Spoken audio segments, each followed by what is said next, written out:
Hello' ৰাইজ, দেখিছেনে বাঁহৰ তলত কিহৰ আলোচনা বহিছে? হয়তো গম পাইছে এই গৰমৰ বতৰত কিহৰ আলোচনা বহিছে গাইজ। হেল্ল' ৰাইজ, মই দীপাংক আৰু আপোনালোকে চাই আছে মোৰ নতুন এটা মিনি ব্লগ। আৰু এতিয়া গৈ আছোঁ নদী পাৰে পাৰে চাইকেলখন লৈ। কিয় গৈ আছোঁ দেখাই আছোঁ, চাই থাকক ভিডিঅ'টো। এতিয়া নদী পাৰে পাৰে চাইকেলখন লৈ ধুনীয়াকৈ গৈ আছোঁ আৰামছে। মানে লগৰ এটাই ফোন কৰিলে কঁঠাল খাই আছোঁ বুলি, তাতে গৈ আছোঁ। এই দেখিছেনে গাইজ, বাঁহৰ তলত আড্ডা বহি আছে কঁঠালৰ।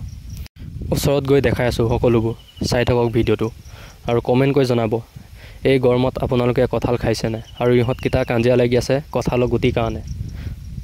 দেখিছেনে ৰাইজ, শুনকচোন এবাৰ।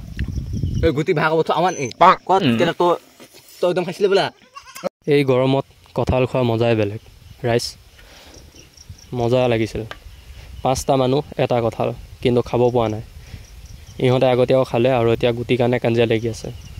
তাতে মই আহি সোমাই দিলোঁ, খাই ভাল লাগিছে, বহুত মিঠা।